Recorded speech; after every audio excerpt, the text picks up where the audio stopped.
This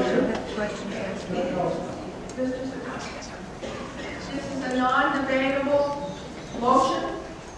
All those in favor of ending debate signify by saying aye. Aye.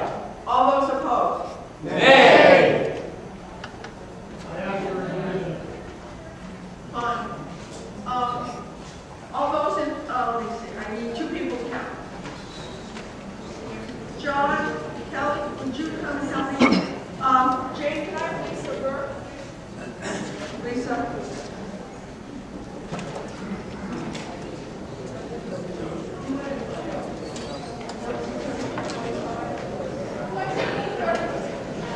Pardon me?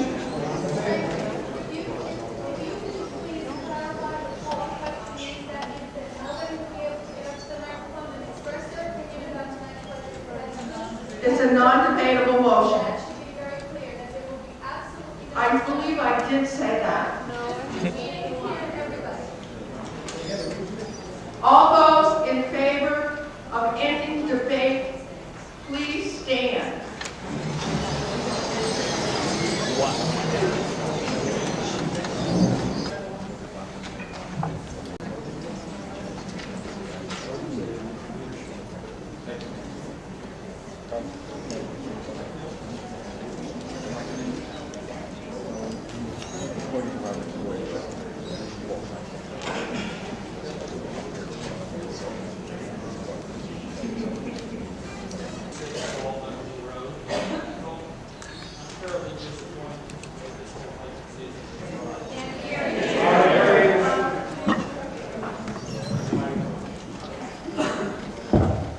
My name is William Hillman. I live at 86 Walnut Hill Road. I'm very disappointed with the way this budget season has run. We've gone through 3 votes that have strongly indicated no too high. Yet on Friday we get an email, those of us who are on the school's emergency contact list, with the Board of Education's recommendation that we vote no too low. Use of the school's resources directed by the Board of Education for a superintendent to do that. I think that's highly unethical, and I think if the vote goes that way, we will have another 1 too high vote, because there are people here who will vote yes too high, and some who will vote no too high. And I think that the foolhardiness of that is going to result in even further cuts. In the school's education system, there are things that can be done to cut that look at the central board, the school's administration, freezing bonuses, freezing travel, and what I expect to hear from the school board are threats of cutting programs and cutting teachers. These are not things to cut, and we're going to see those threats over the next few days. I think it's time to move ahead and pass this budget and get on. Our school board has to use financial discipline where appropriate and not self-serving misuse of our school's resources. So I advocate a vote yes, let's get through this budget and make do with what we have. People here are not getting raises. Our administrators should not be getting bonuses this year. Travel should be stopped. They should not be getting prepaid Nextel walkie-talkie phones. Get reimbursements for actual business expense and use real business discipline in our school systems. Then we can live with this reduced budget. Thank you.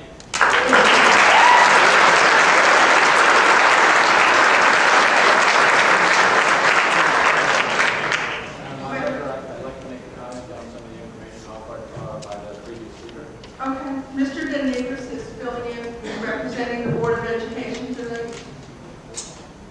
Thank you. Is this mic working? No. Is it working now? Can you hear me now? Okay, just a couple of pieces of information that the speaker mentioned. First of all, the bonuses. What everybody should realize that, I think Mr. Knickerbocker gave a lengthy explanation about the bonus process last time. But in fact, what you really should know is that Gary Chesley has already voluntarily given up any possibility of a bonus in this next budget anyway. So that $5,000 that he would be under his contract entitled to, he was already giving that back to the district as soon as the first round of cuts were made by the Board of Finance. So while there was some grandstand play made about his bonus and continued comments, in fact, he will not get a bonus. So I think that should be known by everybody, and we should stop the rhetoric about a non-issue. The other comment was made, I guess, about travel. I think people think that the Board of Ed is sending.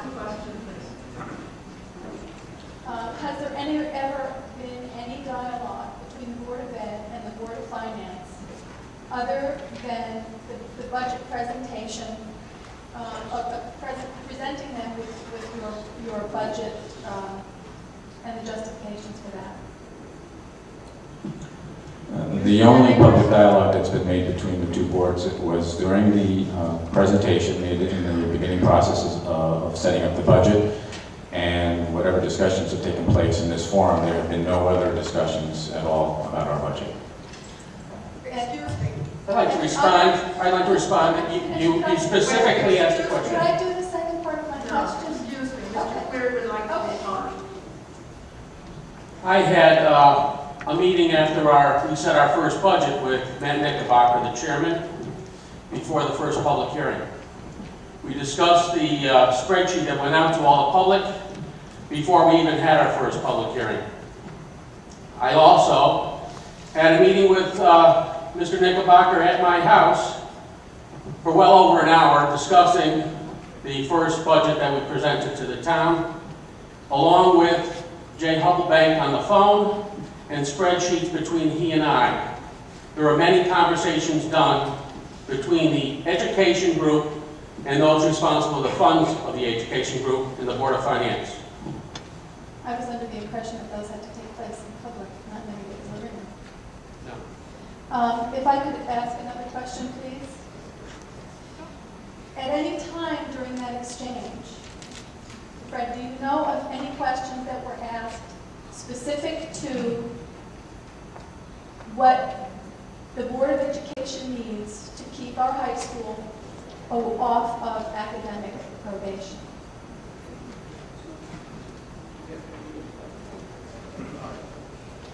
Excuse me.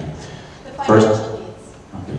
All right. Specifically to the question, first of all, as I said before, there have been no public discussions between the two boards, and it just so everybody understands, I, as a Board of Ed member, nor any other board member, cannot speak for an entire board unless the board is convened and there's been a vote taken, or that board is charged person after a vote to speak on their behalf. So any discussions outside of that forum do not represent either board, whether it's Board of Ed or any other board. At least that's the way the ordinances and the statutes read.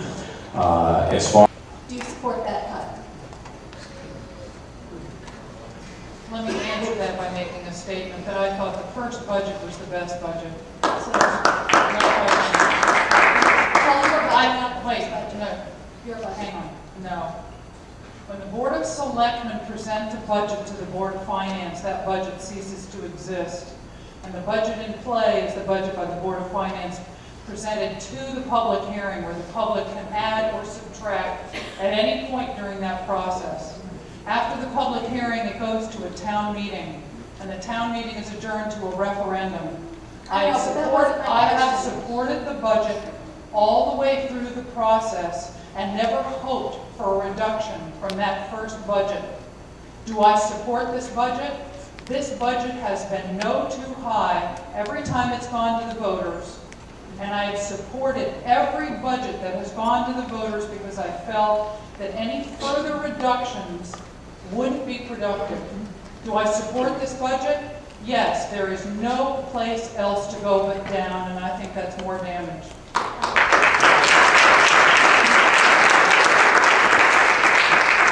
Statement that pertains to the budget, but we will not discuss individual budget.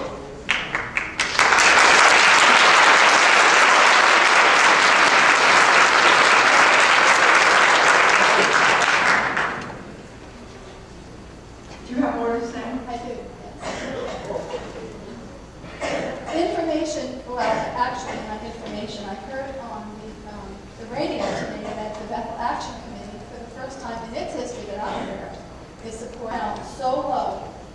will be palpable again, thanks to the BAC. You were all there, and you all remember. This new friendship with the BAC proves, however, that you do in fact need somebody, a group, a supportive group, or you need the BAC. One way or another, somebody. Mrs. DeNevers, that the Board of Finance and the Board of Selectmen did not vote on these budgets. The townspeople of Bethel did.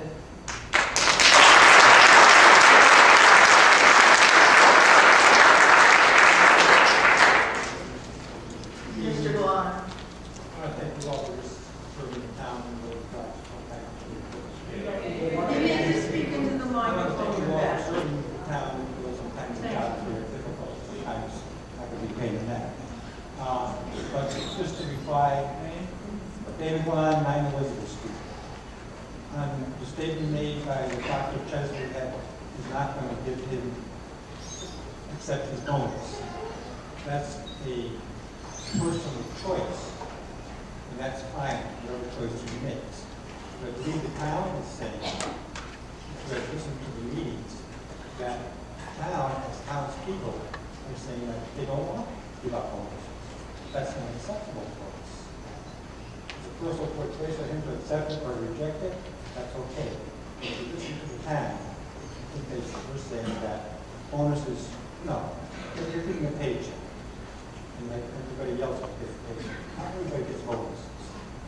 Be happy that you have a job and get paid. And that's the main thing.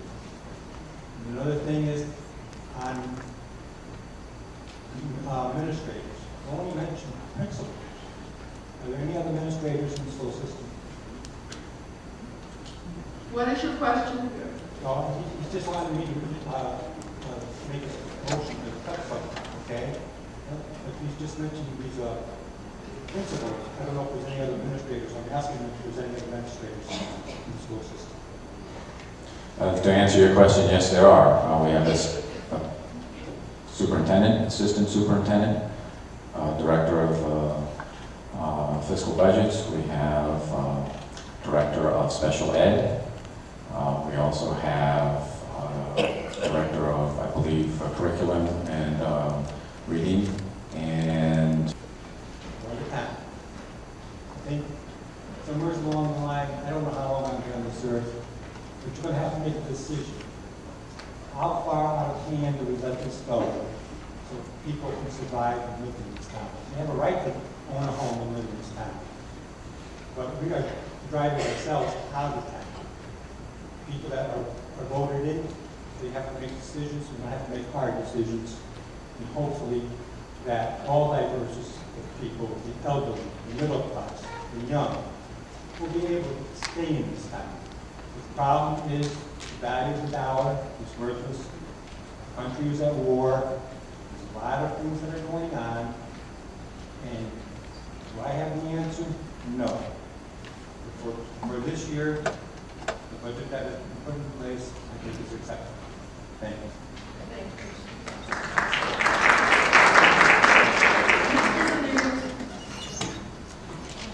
Just to clarify for Mr. Lund and anybody else who's wondering about the superintendent's salary and his bonus, I think, again, Mr. Knickerbocker gave a very detailed explanation at the last town meeting.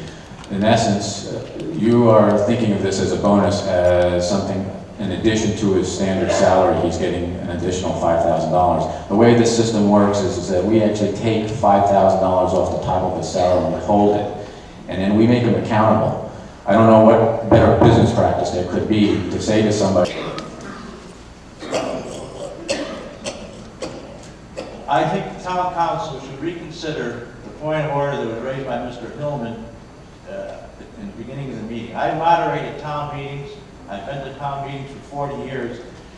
The town meeting is the night when the citizens come out and are allowed to express their opinion. It's not for the people up in the dais to respond to every utterance of a citizen. We can be here till 3 or 4 in the morning if Mr. Denevers or other members up there are going to comment on everything that's said. If the question is asked to them, yes, or they are mentioned in a statement, yes, they can respond. But they shouldn't be commenting on every point that is raised by every citizen of Bethel. I think, Mr.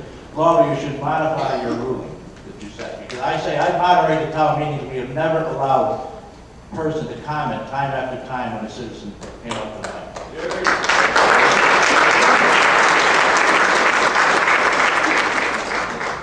Mr. Gallagher, first off, I'm not modifying my rule. What I'm going to ask is that the people on the board up here, on the panel, restrain themselves.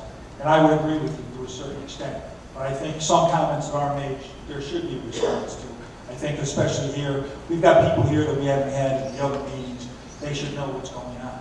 And although I respect what you're saying, and I understand that, I think under the circumstances, it's necessary that if they feel they have to respond, they should. But I will ask them to restrain as much as possible. I would just make this one comment. That is the case of the person who was commented on should be given the right to respond. Anyone in the audience.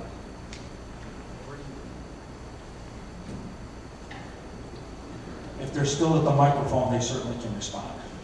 Well, usually it's done when they're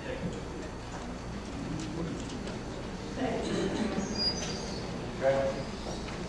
Cuts. The Board of Finance will tell us the Board of Education is making the decisions as to what is to be eliminated, but everyone with common sense knows the budget proposal precedes these decisions. In a time when education is such an important part of the town's reputation, it is mind-boggling that our leaders have decided to risk the very value of our homes. Research has shown that property values are dependent on good schools and a positive perception of the town. As a community, we need to work together to help the town progress and maintain its values in the 21st century. Based on the present lack of support for our schools, who would want to move their family to Bethel? Decimating school programs does not promote progress. Our leaders need to lead. This is not a political issue. People have turned it into one, but it is not. We need to the first budget, I need to understand that the first selectmen's budget is $1.5 million different than tonight's. What changed in 3 weeks? That's question one. Can I respond? Absolutely. The night that you asked me that question, my response at the time was I supported the selectmen's budget when I presented it. I supported the first budget and I supported that budget. As the budgets move through the process, the one that's on the table is the one you can take a look at. The truth of the matter is the first budget that was presented to the public didn't get the public support that all of us hoped it would. The voters are the ones that are turning down these budgets. Whether I support it or not, I have supported every single budget because I never wanted any one of them to go any further south. And they have consistently, the people in the town have voted their wallets and said they didn't want to pay for it. When they say no, 3-1, and too high, 2-1, there is little room for interpretation as to where that budget has to go. So the reality is, when I presented to the Board of Finance the Board of Selectmen's budget, at that time, that budget became their ownership. They then presented a budget at the public hearing that people had input on, raising it or lowering it. It went to a vote. The first budget that goes to the voters is always the best budget. It is thought through. It has taken time. People have spent presentation hours on it. That's the budget that should have gone through, but it doesn't exist anymore. So as people continue to vote no too high, there is no other place for the Board of Finance to take it. People need to vote for these budgets if they want them to exist. So voting public, it's the voters that are choosing not to fund it.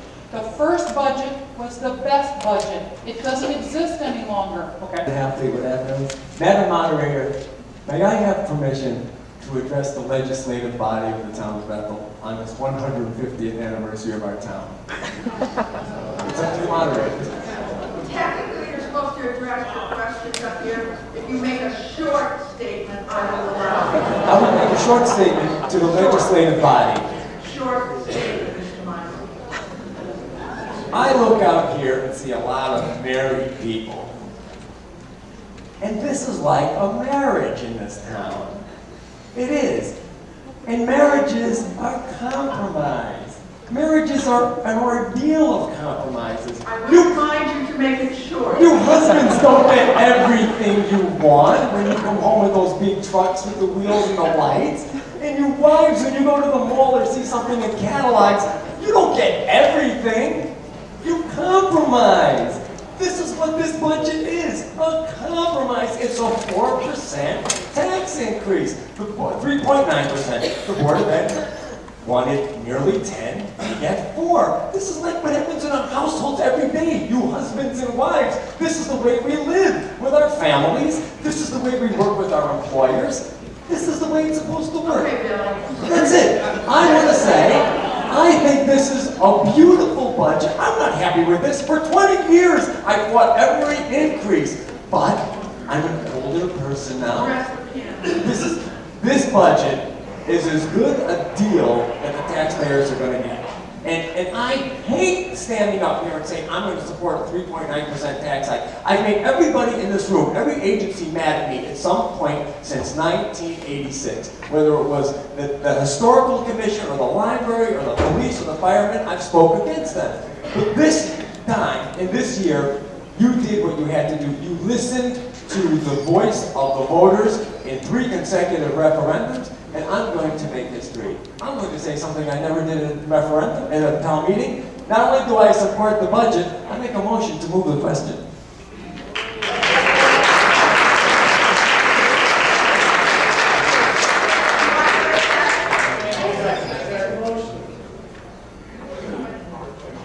Mr. Holmes, seconded. Hillman? Hillman, thank you. Again, this is an undebatable motion.